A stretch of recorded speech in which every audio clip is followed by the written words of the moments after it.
It's the apocalypse, end of days, the judgment day, the end of the world, my friend. The Mayans knew about it, the Hopis, the I Ching, the Bible. The world held its breath just an hour ago when well-known prophet Wallnau shockingly declared, "The end times are almost here."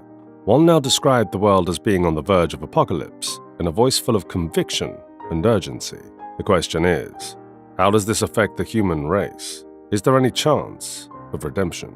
Globally, churches are undergoing a crucial period of change. There is a need to address the skewed perception of Christ that has crept into our culture, as it has changed the image of Jesus from a powerful being to a woke character who doesn't seem to fit the original purpose and nature of Jesus. This new interpretation has changed the image of Jesus from a powerful authoritative figure to a woke character who doesn't seem to fit the original purpose and nature of Jesus. Lance has exposed hidden secrets on biblical prophecy and spiritual warfare. He said that we are now coming into the church kingdom focus, where heaven is coming to earth, but many members of the body of Christ have focused solely on the spiritual, ignoring the physical.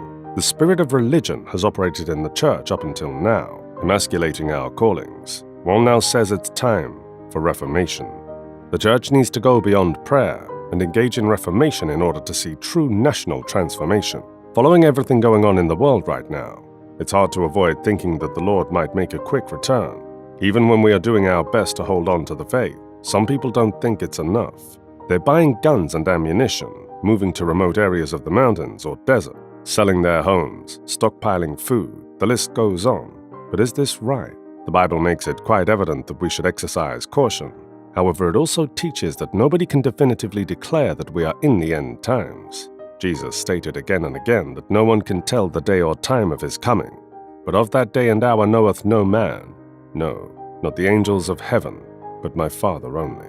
Matthew 24:36. Indeed, there are a lot of things going on in the world right now that could be seen as omens of the end time. But has there ever been a time in world history when this hasn't been the case? Imagine what it must have been like to be a believer in Rome under the reigns of Domitian, Nero, or Caligula, to stand in the lion's den, the arena, or the stake in defense of your faith.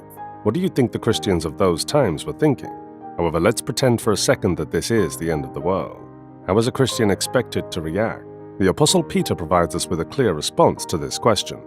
Apostle Peter does not advise believers to take to the hills, develop a fortress mentality, and begin gathering food and weapons. Rather, according to him, the only thing required of end-time Christians is to live holy lives and help others whenever and wherever they can. Numerous prophecies in the Bible put together form what is called the sign that would indicate the end of time. And they asked him, saying, "Master, but when shall these things be? And what sign will there be when these things come to pass?"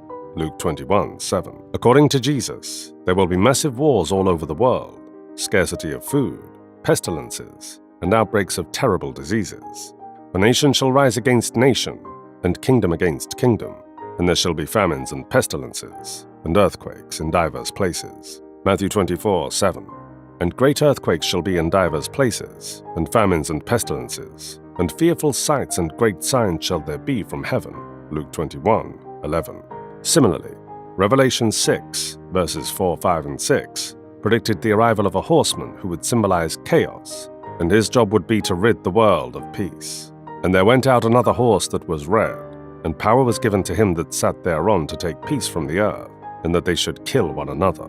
And there was given unto him a great sword. And when he had opened the third seal, I heard the third beast say, "Come and see." And I beheld, and lo, a black horse, and he that sat on him had a pair of balances in his hand. And I heard a voice in the midst of the four beasts say, "A measure of wheat for a penny, and 3 measures of barley for a penny, and see thou hurt not the oil and the wine." Jesus predicted there would be a rise in lawlessness in the final days, despite the fact that crime has been around for ages, and that most people's love for God would grow cold, and because iniquity shall abound, the love of many shall wax cold. Matthew 24:12. Revelation 11:18 foretold that mankind would be ruining the earth. They would do so in many ways, not only through violent and corrupt actions, but also by bringing harm to the environment. And the nations were angry, and thy wrath is come, and the time of the dead, that they should be judged. and that thou shouldest give reward unto thy servants the prophets, and to the saints, and them that fear thy name, small and great, and shouldst destroy them which destroy the earth. The Bible predicted that people will generally be unthankful, disloyal, not open to any agreement, slanderers, without self-control, fierce, without love, betrayers, headstrong, and puffed up with pride. Not only that, the Bible predicted that many people would have no natural affection for their family, and that kids would be disobedient to parents. Also, people would be lovers of pleasures rather than lovers of God. The extremes of these mindsets would make the most critical times hard. This also, that in the last days perilous times shall come.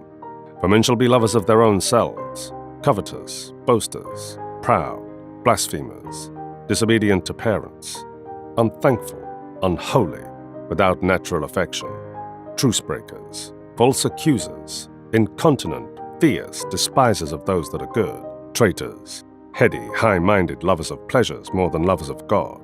2 Timothy 3, 1-4. The Bible predicted in 2 Timothy 3:5 that although people would seem to worship God, they would not actually live up to his standards, having a form of godliness, but denying the power thereof. From such, turn away.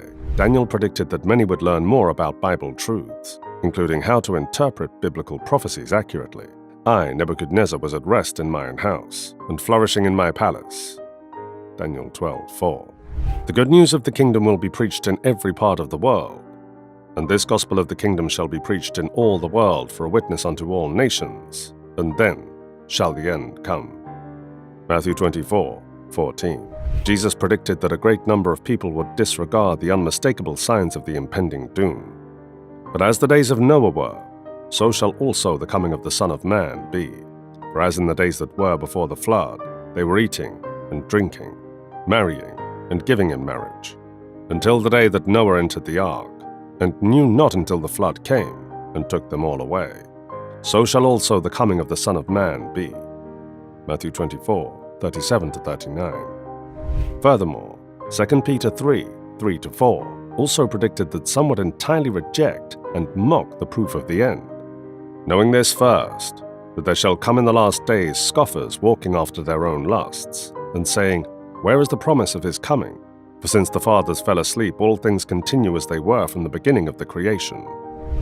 Jesus declared that not just some, but all of these prophecies would simultaneously come to pass during the final days on earth. So likewise ye, when ye shall see all these things, know that it is near, even at the doors. Matthew 24:33. The Bible contains signs of the end time. They explain to us where biblical prophecy stands right. While the exact start of this period is unknown to us, the Bible predicts that most people will be unprepared for it. Thank you for watching. Until next time.